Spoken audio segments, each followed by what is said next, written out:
तो death of partner के questions discuss करेंगे आपके साथ। सबसे पहले मैं करूंगा, आप अपनी किताब निकाल सकते हो, पेज 7.7 पर एक इलस्ट्रेशन 3 डिस्कस करेंगे।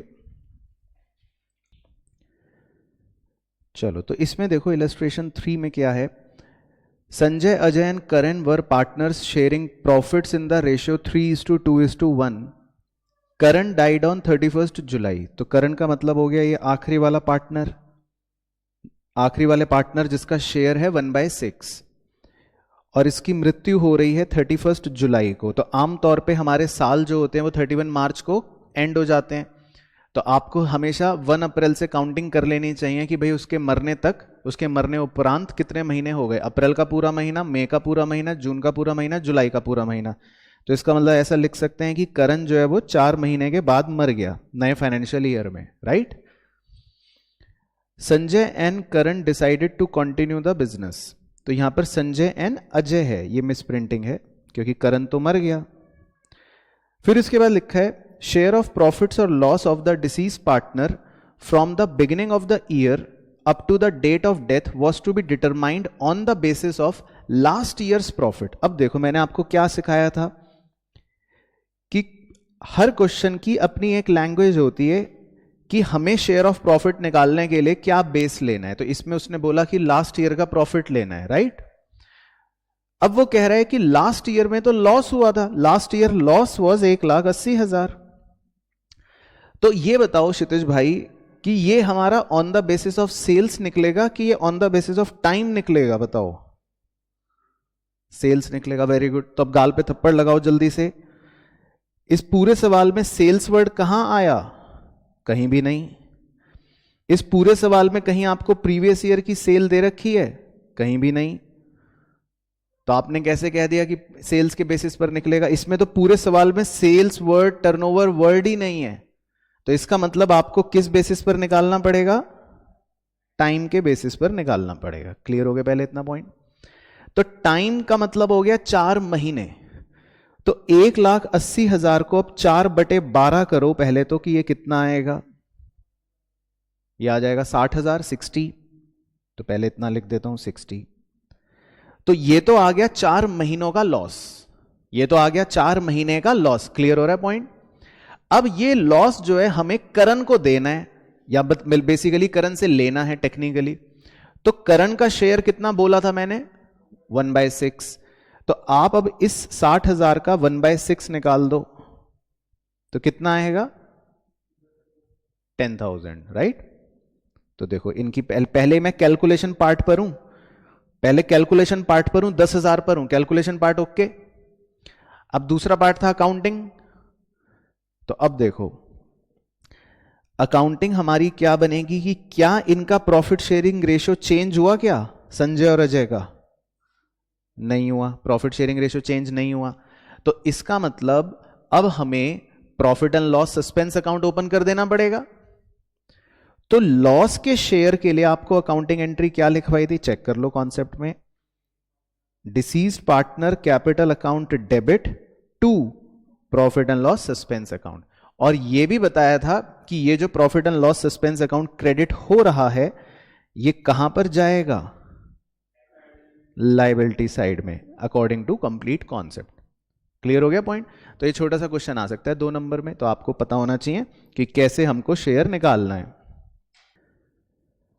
अब नेक्स्ट हम इलस्ट्रेशन जो 4 कर रहे हैं बच्चों, इस पर आप लगा लो सितारे 100%। इसे एग्जाम के लिए जरूर करके जाना है, बहुत ही बेहतरीन क्वेश्चन है। और सी का सिंबल भी लगा लो, चाहे कॉन्सेप्ट भी क्लियर हो जाएगा। Ram Manohar and Param were partners in a firm. Param died on 29 February 2021। His share of profit from the closure of the last accounting year till the date of the death. तो पहले तो ये देखते हैं कि उसकी जो डेट है डेथ की 29 फरवरी 2021। तो पहली चीज तो ये कि डेट मुझे कुछ गड़बड़ लग रही है क्योंकि 2021 लीप ईयर तो है नहीं, और ये उसमें कह रहे हो 29 फरवरी। चलो खैर जो भी। तो आप अगर 1 अप्रैल से गिनती करना शुरू करो और वो 29 फरवरी को मान लेते हैं फरवरी एंड में मर गया, तो कितने महीने हो जाएंगे? 11 महीने हो जाएंगे, है ना? ठीक है। तो इसका मतलब फाइनेंशियल ईयर के मुताबिक इसने इस साल 11 महीनों तक काम करा। अब वो कह रहा है his share of profit from the closure of last accounting year till the date of death was to be calculated on the basis of, अब देखो इस सवाल में कुछ और बेसिस है, on the basis of average of the 3 completed years of profit before death. मतलब आपको इसमें पिछले 3 साल के कंप्लीटेड जो ईयर्स हैं उनके प्रॉफिट का एवरेज लेना पड़ेगा। Profit for the year ended 31 March 2018, 19, 20 were 80,000, 90,000 and 1 lakh respectively. तो आप फटाफट से इसका एवरेज निकाल सकते हो। तो 80, 90 और 1 लाख का एवरेज क्या आएगा? 90,000, है ना। बहुत ही एपेरेंट और सिंपल आंसर है, क्योंकि 80, 90 और 1 लाख के बीच की फिगर 90 होगी तो एवरेज 90 ही आ जाएगा, अगर आप करोगे तो भी आ जाएगा। अब इसमें बताओ क्षितिज भाई, सेल्स के बेसिस पर निकालेंगे कि टाइम के बेसिस पर? वेरी गुड, तो अब अपने आप को शाबाशी दो। तो इसका मतलब तुम सीख गए। तो जब तक सेल्स के बारे में कुछ नहीं बोला तो हम इसका मतलब किस बेसिस पर निकालेंगे? टाइम के बेसिस पे। तो 90,000 अगर हमारा एवरेज है तो इसको आपको पहले 11/12 करना पड़ेगा, यानी कि टाइम के हिसाब से निकालना है, 11 महीने का निकालना है। तो 11 महीने का कितना आ जाएगा ये 11/12 करके? चलो जो भी आया छोड़ो। अब मरा कौन व्यक्ति? परम, आखिरी वाला व्यक्ति मर गया। तो इनका प्रॉफिट शेयरिंग रेशियो क्या दे रखा है आपको? नहीं, ओरिजिनली इनका प्रॉफिट शेयरिंग रेशियो क्या दे रखा है? 1:1:1। ये हमें कैसे पता चला? क्योंकि क्वेश्चन साइलेंट है। तो देख रहे हो इसमें कितने अच्छे कॉन्सेप्चुअल पॉइंट है। क्वेश्चन अगर साइलेंट है तो हम तीनों पार्टनर्स का रेशियो क्या मानते हैं? इक्वल मानते हैं। तो इसीलिए परम का कितना शेयर बन जाएगा प्रॉफिट के अंदर? 1/3 बन जाएगा। तो आपको पहले ये मैथमेटिक्स सॉल्व करके ये निकाल लेना है कि उसका शेयर ऑफ प्रॉफिट होगा क्या। ये तो हो गई कैलकुलेशन पार्ट। ओके, पहले कैलकुलेशन क्लियर हो गया, ठीक है। तो ये निकाल लो पहले आप। तो कैलकुलेशन पार्ट करके आ गया 27,500, मतलब 27,500। पहले यहां तक बिल्कुल प्रोसेस क्लियर है, ठीक है। अब आगे देखना। अब उसने ये बोला है बहुत ही इंपॉर्टेंट चीज जिसके लिए स्टार बनवाया था, calculate Param's share of profit till the date of death, वो तो हो गया। And pass journal entry for the same when, 2 cases. Case 1, profit sharing ratio of the remaining partner does not change. और second, profit sharing partners of remaining partners changes and new ratio being 3:2। तो इसमें आपके दोनों accounting case cover हो रहे हैं, तो इस पर चर्चा कर लेते हैं एक बार। तो देखो इसमें सबसे पहले केस 1 देखो, when profit sharing ratio of Ram and Manohar does not change, ठीक है। तो इसमें हमने क्या सीखा था कि जो भी उसका शेयर ऑफ प्रॉफिट हम निकालते हैं डिसीज पार्टनर का, उसके लिए हम एक एंट्री कर देते हैं बस, PNL suspense account debit to deceased partner capital account. तो इस केस में हमने डिसीज पार्टनर को यानी कि परम को उसका शेयर ऑफ प्रॉफिट दे दिया 27,500, और हमने एक पीएनएल सस्पेंस अकाउंट नाम से डेबिट कर दिया, खाता खोल दिया, जो वैसे कॉन्सेप्चुअली कहां प्रेजेंट हो रहा होगा? अब एसेट में। तो ये तो हो गई अकाउंटिंग 1 कंप्लीट। दूसरा केस आपके लिए ज्यादा इंपॉर्टेंट है, मतलब उसको देखना समझना ज्यादा इंपॉर्टेंट है। When profit sharing ratio changes, तो उसने प्रॉफिट शेयरिंग रेशियो क्या कर दिया था? बदल के 3:2 कर दिया था। तो अगर अब आप ये देखो कि पुराना शेयर उनका था 1/3 और नया शेयर उनका हो गया 3:2, यानी 3/5 2/5। तो पहले आपको गेनिंग रेशियो या गेनिंग शेयर्स निकालने पड़ेंगे। तो वो अभी मैं निकालता हूं, लेकिन पहले आपको ए एंट्री दिखाता हूं। तो पहले हम प्रॉफिट देने के लिए डिसीज पार्टनर को पहली एंट्री तो सेम ही करेंगे, PNL suspense account debit to deceased partner capital account, right. ये तो सेम हो गई। फिर इस मेथड में क्या सिखाया था कि हम तुरंत ही इस पीएनएल सस्पेंस अकाउंट डेबिट को क्या कर देते हैं? क्रेडिट कर देते हैं, खत्म कर देते हैं। हम इसको एसेट में शो नहीं करते, हम कहते हैं इसको खत्म कर दो। तो हमने अपने 27,500 रुपए के पीएनएल सस्पेंस अकाउंट को क्रेडिट कर दिया। यहां तक क्लियर हो गया पॉइंट। फिर कॉन्सेप्ट में डेबिट किसको लिखवाया था? गेनिंग पार्टनर्स को। तो गेनिंग पार्टनर्स कौन कौन है? राम और मनोहर। अब उनका गेनिंग रेशियो आपको निकालना पड़ेगा, वो मैं यहां निकाल के दिखा देता हूं। उनका ओल्ड शेयर था 1/3 माइनस कर देता हूं उनके नए शेयर से 3/5 और 2/5। तो अगर मैं इसको सॉल्व करूंगा तो ये आ गया 15, 5 - 9 4, और 15, 5 - 6 1। -1। तो टेक्निकली गेनिंग रेशियो कितना आ गया? 4:1। समझ आ रहा है? तो आप बड़े गौर से अब देखना, राम डेबिट और मनोहर डेबिट में जो अमाउंट्स लिखे हुए हैं वो किस रेशियो में डिवाइडेड हैं? 4:1 में डिवाइडेड है। तो ये 27,500 जो है ये गेनिंग रेशियो में डिवाइडेड है 4:1 में। तो राम के आगे है 22,000 और मनोहर के आगे है 5500। तो क्लियर हो गए दोनों कॉन्सेप्ट? तो ये बहुत ही परफेक्ट एग्जाम्पल था एग्जाम के लिए। और इन्होंने ऑल्टरनेटिवली भी दे रखा है कि आप इंस्टेड ऑफ पासिंग ए और बी दोनों एंट्रियों को मर्ज कर सकते हो। तो क्लियर हो गया अब एंट्री और कैलकुलेशन। अब नेक्स्ट एक डिस्कस करते हैं इलस्ट्रेशन 7। इसमें कह रहा है वीर धर्म एंड करम वर partners sharing profits and losses in the ratio of 3:2:1। धर्म डाइड ऑन 30 सितंबर 2020। तो ये बीच वाले पार्टनर धर्म की डेथ हो गई, कब हो गई? 30 सितंबर को। Accounts of the firm are closed on 31 March every year. तो हर साल अकाउंट 31 मार्च को क्लोज हो जाते हैं। Sales for the year ended 31 March 2020 was 6 lakh. इसका मतलब ये आपको 31 मार्च 2020 वाले साल की सेल्स दे रखी है। तो एक तरह से ये कौन सी सेल्स है? प्रीवियस ईयर की सेल्स है। And sales for the 6 months ended 30 September 2020 was 3 lakh. और ये आपको सेल्स दे रखी है करंट ईयर की, क्योंकि ये 30 सितंबर 2020 तक की दे रखी है, यानी कि जिस साल मृत्यु हुई। तो ये आपको सेल्स दे रखी है करंट ईयर की, पहले पहचान हो रही है। फिर कह रहा है loss for the year ended 31 March 2020 वो 60,000। तो ये हमको पिछले साल का लॉस दे रखा है, प्रीवियस ईयर का loss. Calculate deceased partner share of profit या loss from the beginning of the accounting year up to 30 September. तो बताओ क्षितिज भाई, इसमें किस बेसिस पर हम निकालेंगे? सेल्स के बेसिस पे। तो अपने आपको शाबाशी दो, कैसे पहचाना आपने? क्योंकि सेल्स दे रखी है। ठीक है, तो अब सबको पहचान हो गई कि कब टाइम लगाना है, कब सेल्स लगानी है।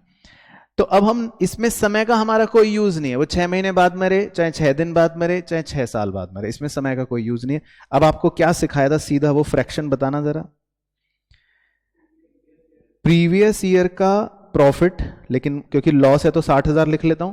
प्रीवियस ईयर का loss divided by previous year की sale 6 lakh into current year की सेल 3 लाख। तो एक बार ये फ्रैक्शन पूरा सॉल्व करना गणित। तो 60/6 लाख इंटू 3 लाख, ये आ जाएगा कितना? 30,000। वो तो आएगा ही, आना ही है, उसमें तो कोई दो राय है ही नहीं। तो इसका मतलब शेयर ऑफ लॉस कितना आ गया? 30,000 आ गया। तो बस उसने कहा था कि आपको कैलकुलेट करना है। अब एग्जाम में क्वेश्चन भी पढ़ लेना, कहीं बच्चे चीते। उसने खाली कैलकुलेट करने को कहा है, मुंशीगिरी अकाउंटिंग नहीं बोली। तो आपका आंसर बस खत्म कि शेयर ऑफ लॉस 30,000। लेकिन चलो मेरे सेटिस्फेक्शन के लिए एक बार एंट्री मुंह ज़बानी बोल दो। शेयर ऑफ लॉस अगर निकाला तो क्या एंट्री होगी?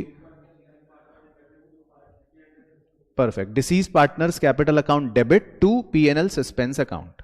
क्लियर हो गया? ठीक है। अब इस क्वेश्चन पर तो आप बना लो C का सिंबल। ये भी एक बहुत ही एग्जाम ओरिएंटेड क्वेश्चन है, बिल्कुल पिक्चर परफेक्ट क्वेश्चन है एग्जाम में 3 या 5 नंबरी वाले के अंदर। ठीक है। Sita, Rita and Gita are partners in a firm sharing profits and losses in the ratio of 4:3:1। As per the terms of partnership deed on the death of any partner, her share of goodwill was to be valued at 50% of the net profits credited to that partner's capital account during the last 3 completed years before her death. तो आधे बच्चे तो ये अंग्रेजी पढ़ते ही बेहोश हो जाते हैं एग्जाम में, क्योंकि 10 बार पढ़ने के बाद भी उन्हें समझ नहीं आता कि वो कहना क्या चाह रहा है एक्चुअल में। ठीक है, तो मैं इसको पहले हिंदी में समझा देता हूं ताकि जिस बच्चे को नहीं समझ आता वो समझ जाए। जब कोई पार्टनर मरेगा तो आप उसका पहले तो ये बताओ गुडविल का शेयर निकालोगे कि नहीं निकालोगे? निकालोगे। तो वो ये कह रहा है कि वो कैसे निकलेगा। देखो, वैल्यूड के आगे पढ़ना हमेशा इंपॉर्टेंट होता है, हमेशा ध्यान रखना, वैल्यूड वर्ड के आगे धीरे धीरे पढ़ना चाहिए। कैसे निकालेगा? वो कह रहा है एट 50%। 50% का मतलब हो गया आधा। 50% का मतलब हो गया आधा। किसका आधा? Of the net profits credited to that partners capital account. इसका हिंदी में मतलब है आधा किसका?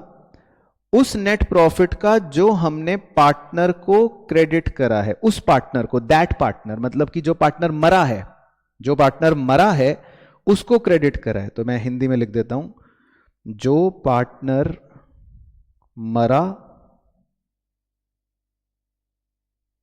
उसको क्रेडिट। और कितना प्रॉफिट कह रहा है? कितना? ड्यूरिंग लास्ट 3 कंप्लीटेड ईयर्स, पिछले 3 साल के प्रॉफिट्स। तो अब देखो, सीता डाइड ऑन 28 फरवरी 2021, इस बार डेट सही है, 28 फरवरी है। तो सीता डाइड का मतलब होगा पहली partner, Sita died on 28 February. The profit for the last 5 years, देखो मतलब ये भी क्वेश्चन की चालाकी देखो, वो गुडविल निकालने के लिए तो कह रहा है हमको लास्ट 3 ईयर्स के प्रॉफिट लेने हैं, और फिलहाल उसने लास्ट 5 साल के प्रॉफिट दे दिए। तो थोड़ा सा बच्चा यहां भी कंफ्यूज हो जाता है। तो 2016 का ये, 17 का ये, 18 का ये, 19 का ये, 20 का ये। तो अब लास्ट 3 ईयर्स, क्षितिज भाई बताओ कौन से प्रॉफिट्स लेने हैं? लास्ट 3 ईयर्स के प्रॉफिट कौन कौन से होंगे? Very good. तो तुम होशियार हो इसका मतलब। तो तुम सिर्फ एक्टिंग करते हो कि तुम्हें नहीं आता, लेकिन तुम्हें सब आता है। Very good. तो 2018, 19 और 20 के हम प्रॉफिट लेंगे क्योंकि लास्ट 3 ईयर्स ये हैं। लेकिन अभी कहानी मेरी खत्म नहीं हुई।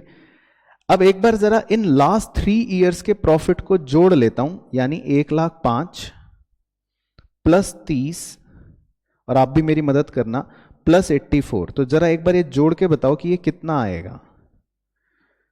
कि अगर हम इन तीनों को ऐड करें, 1,05,000 और 30 और 84, तो ये 3 साल के प्रॉफिट कितने आ जाएंगे? 2,19,000। ठीक है, तो ये मतलब पिछले 3 साल के प्रॉफिट आ गए, राइट।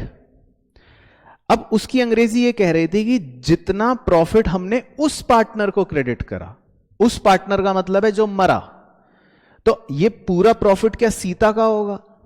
नहीं, उसका शेयर ही होगा। तो सीता का शेयर कितना है? सीता का 4/8। तो एक बार 2,19,000 का 4/8 निकाल सकते हो? 2,19,000 का 4/8,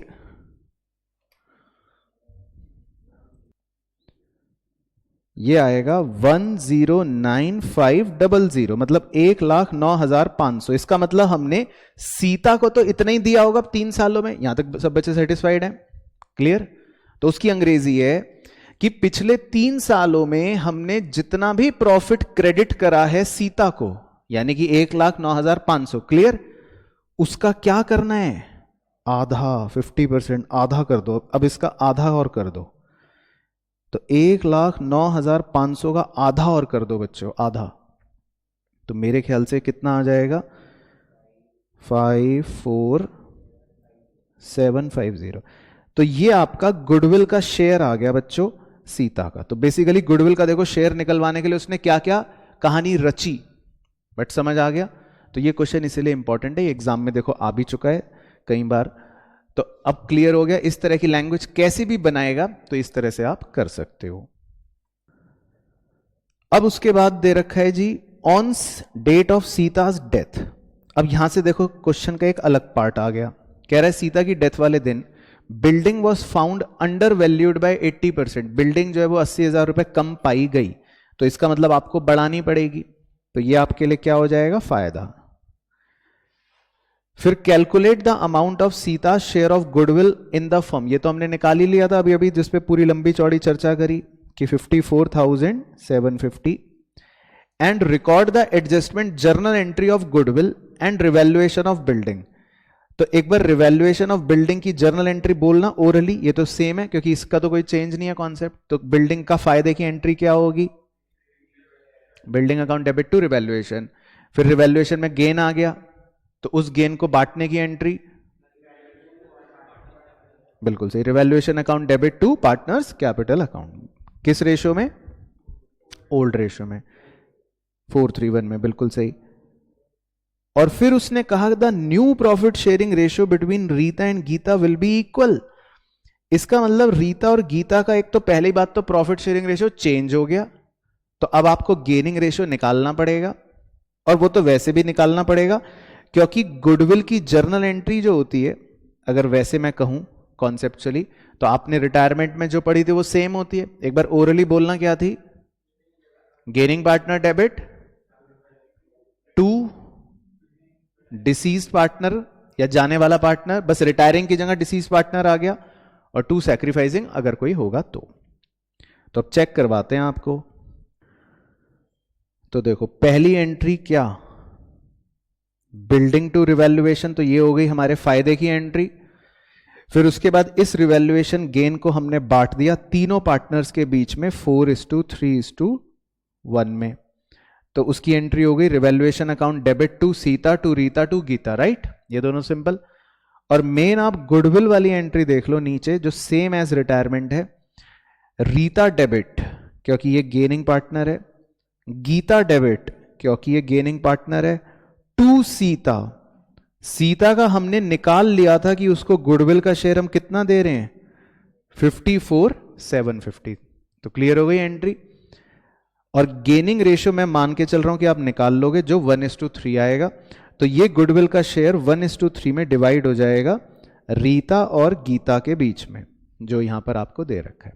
तो प्रोसेस कंप्लीट, समझ आ गया प्रोसेस। तो इसमें क्या है देखो 3 नंबर का एग्जाम में क्वेश्चन आएगा, तो आपसे गुडविल के शेयर की एंट्री करवा लेगा, ये भी सेम कॉन्सेप्ट, और आपसे रिवैल्यूएशन की भी एंट्री करवा लेगा।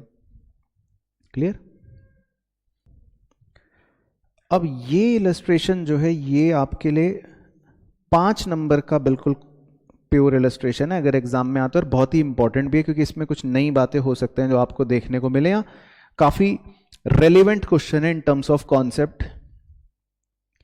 A, B and C were partners sharing profits and losses in the ratio 5:3:2 on 31st March 2021. Their balance sheet was as follows। ठीक है, तो पहले तो अब देखो बैलेंस शीट ही देख के आधे बच्चे डर के मारे भाग जाएंगे। लायबिलिटी साइड में आपको दे रखा है इन्वेस्टमेंट फ्लक्चुएशन रिजर्व, तो इसका ट्रीटमेंट सेम ही होता है, हम इसको ओल्ड पार्टनर्स के बीच में डिस्ट्रीब्यूट कर देंगे अगर कोई गिरावट नहीं होगी तो।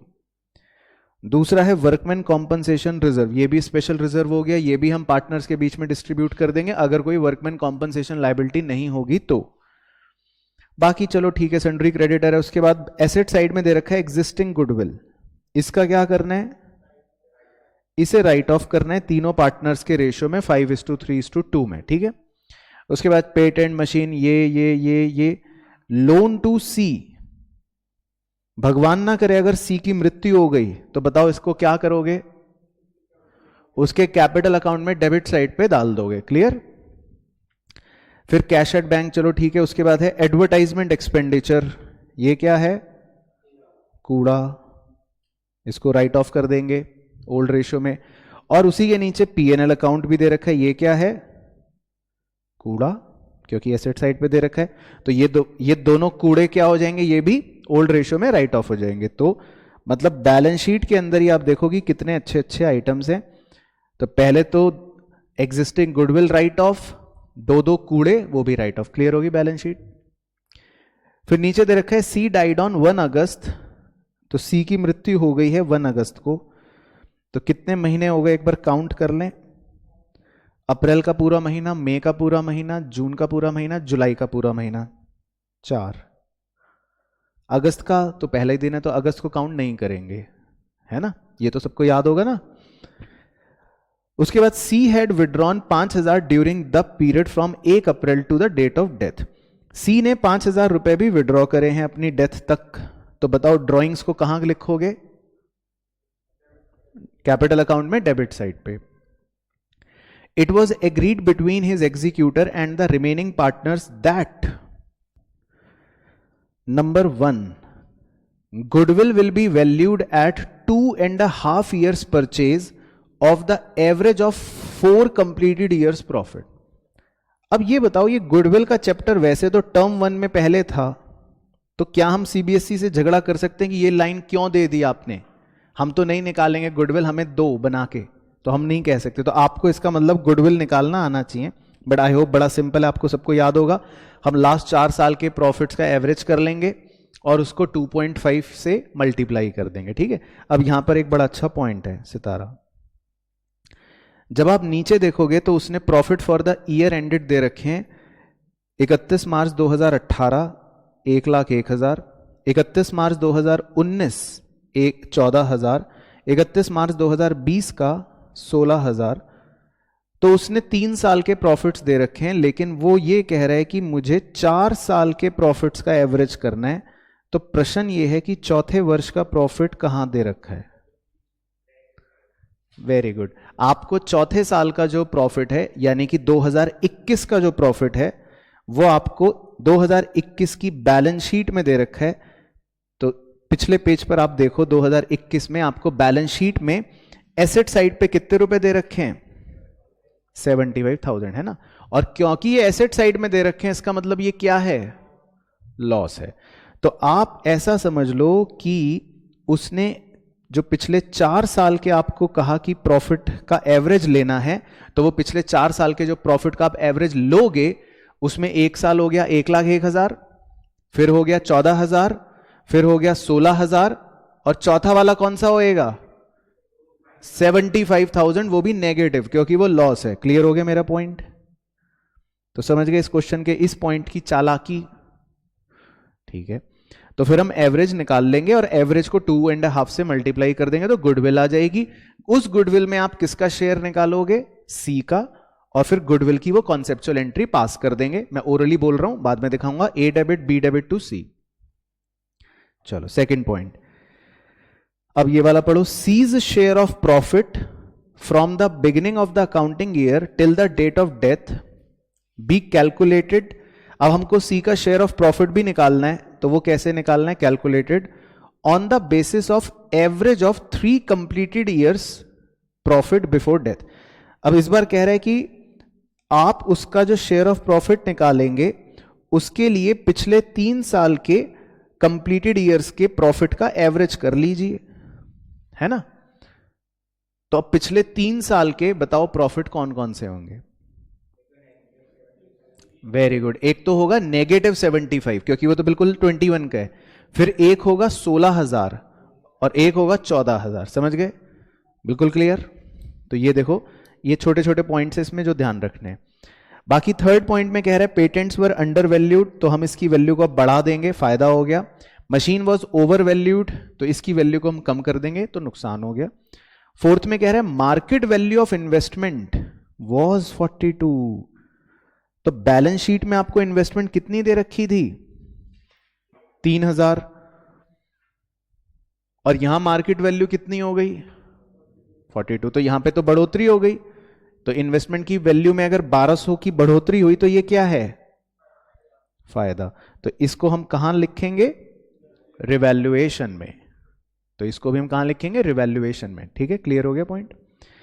अब वो ये कह रहा है prepare C's capital account and C's executor account. तो सीज एग्जीक्यूटर अकाउंट तो आपके लिए नहीं बोलेगा बनाने को, तो इसलिए इसको हटा देते हैं, है ना। लेकिन डिसीज पार्टनर का कैपिटल अकाउंट हमको बोल सकता है।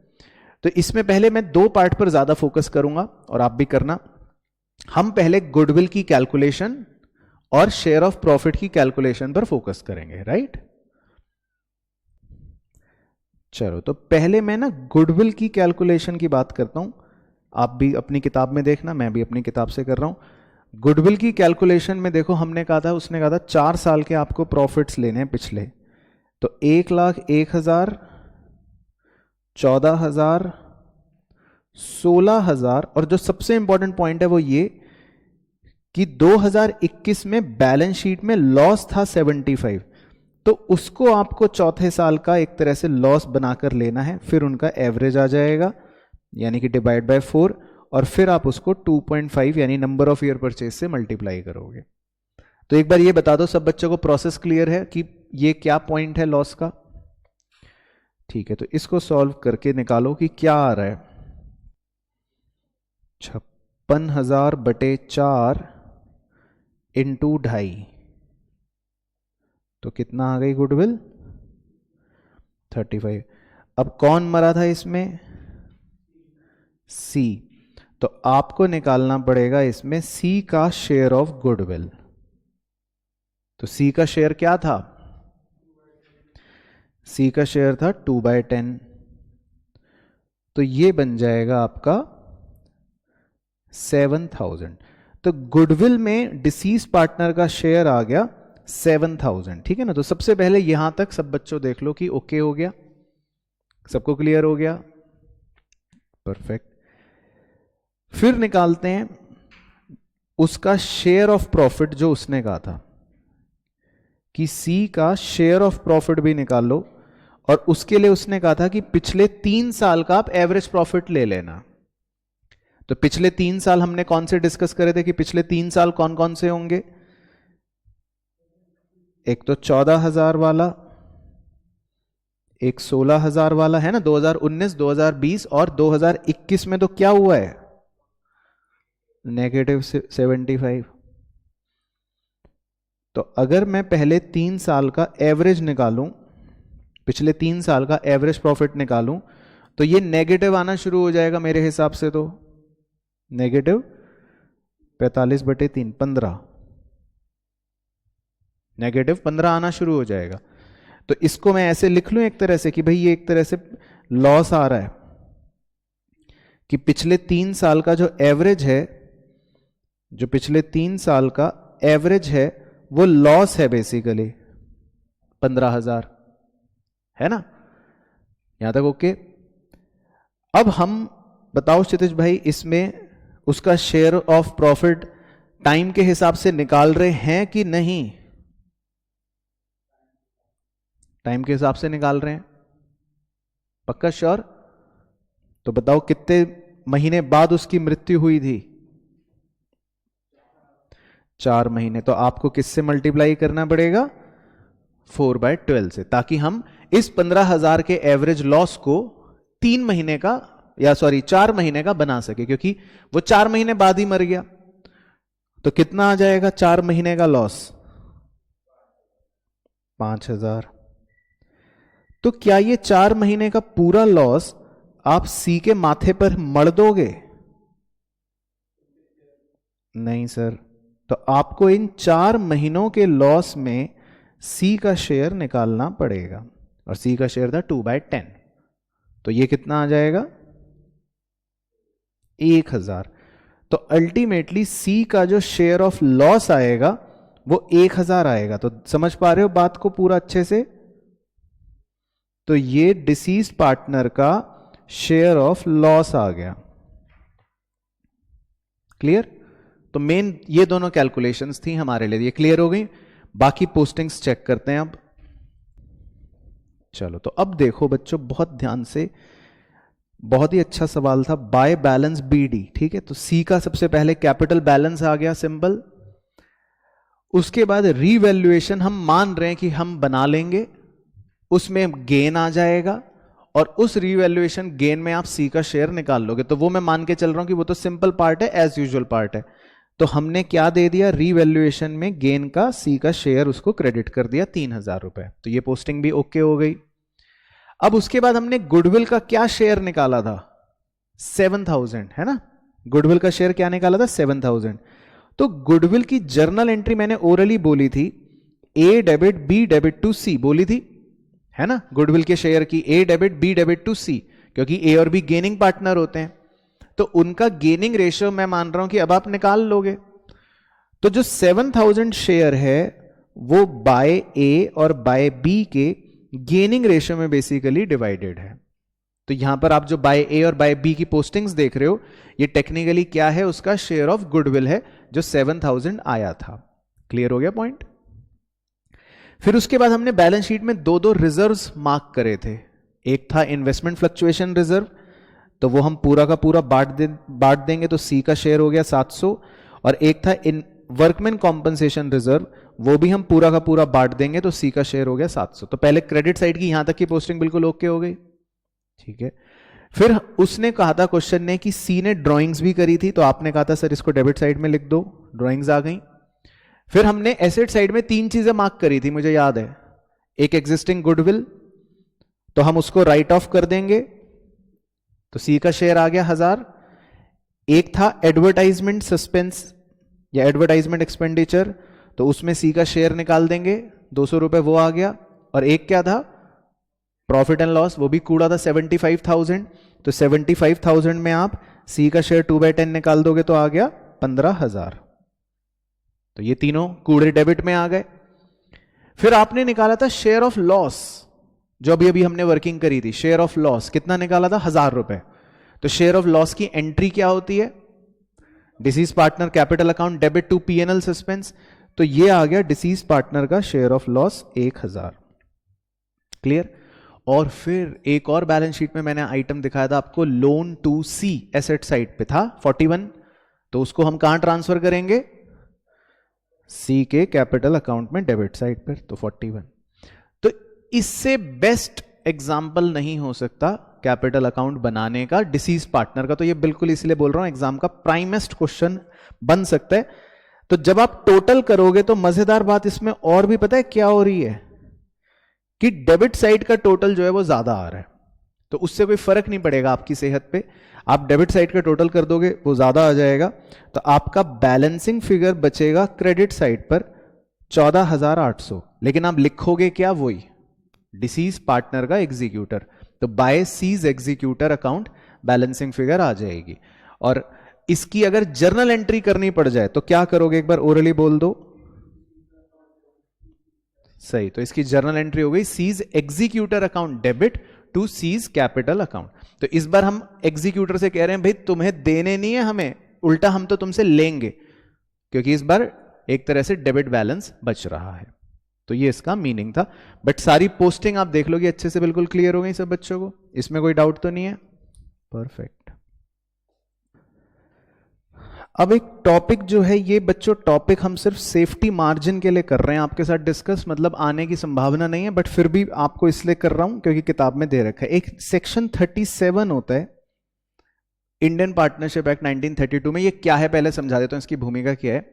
अब एक पार्टनर था जो मर गया, अब उसका लीगल हायर आके बोलता है कि जो भी पैसे का हिसाब है वो मेरे को दे दो, तो मान लेते हैं उसका बैलेंस टोटल मिलाकर बन गया 1 लाख रुपए।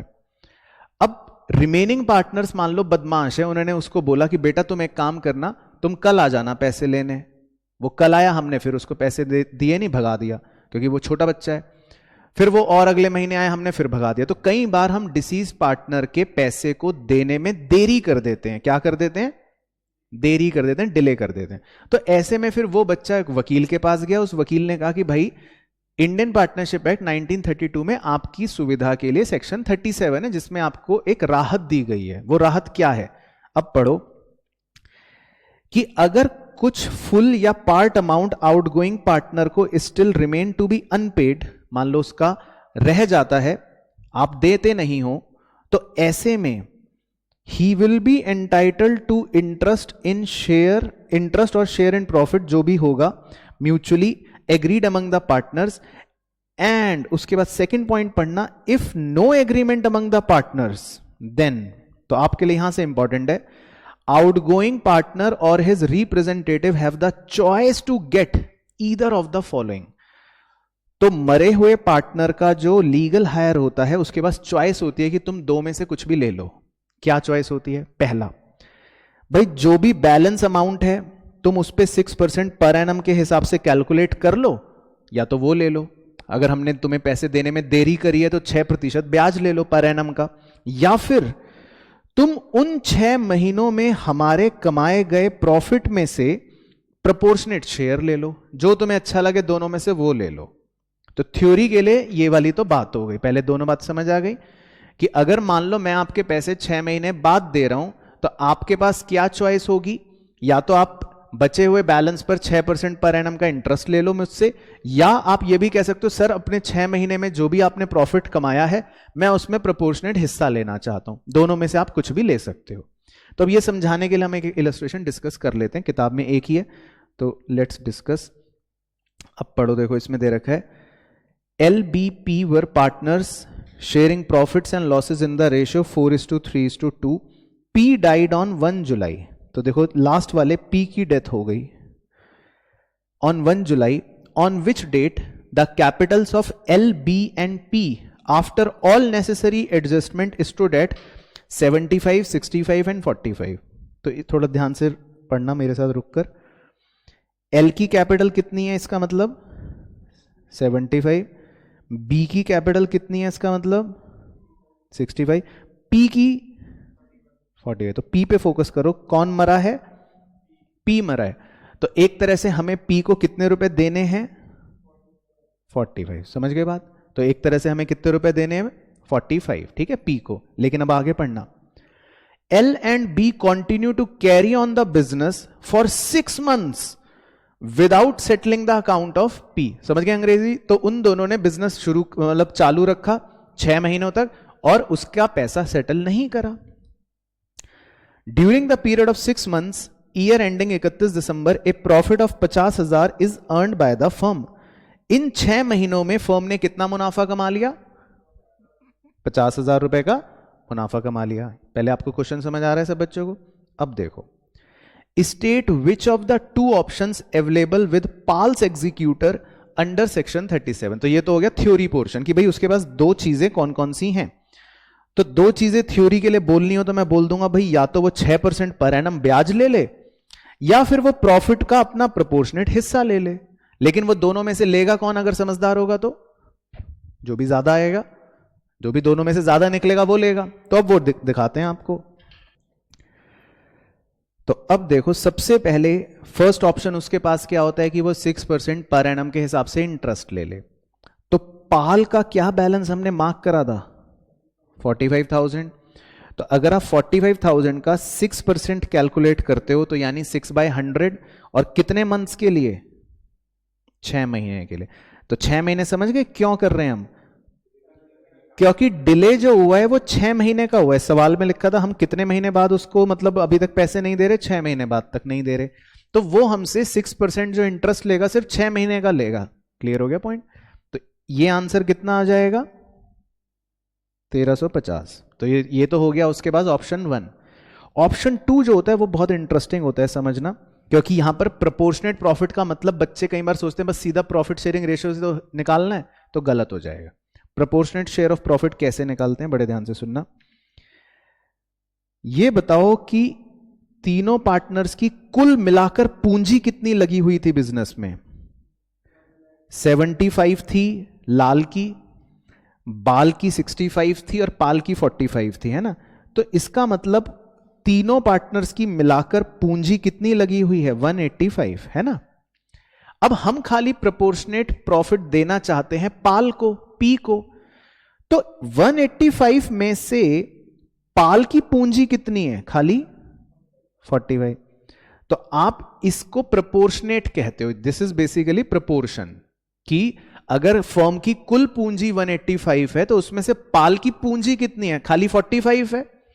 तो हम जो 50,000 का प्रॉफिट है वो प्रोपोर्शनेटली इसीलिए इस प्रोपोर्शन में बांट के देते हैं।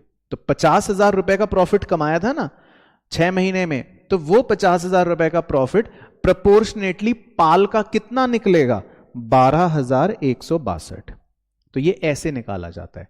तो याद रहेगा, क्लियर हो गया पॉइंट। तो दोनों में से कौन सा हायर है सेकंड वाला। तो बस यही लिखा है देखो last line, Pal's executor should exercise option 2। तो पाल का एग्जीक्यूटर जो है वो ऑप्शन 2 एक्सरसाइज कर लेगा। तो ये है पूरा आपका डेथ चैप्टर जिसमें सारे 2 नंबरी 3 नंबरी 5 नंबरी खत्म जो आपसे पूछ सकता है, चाहे जर्नल एंट्री पूछ ले, चाहे लेजर पूछ ले, चाहे कैलकुलेशन पूछ ले, चाहे अकाउंटिंग पूछ ले। बाकी एग्जीक्यूटर वो आपसे बनवाएगा नहीं, ना ही कोई कैपिटल एडजस्टमेंट आपसे करवाएगा। तो बिल्कुल क्लियर अच्छे से, परफेक्ट।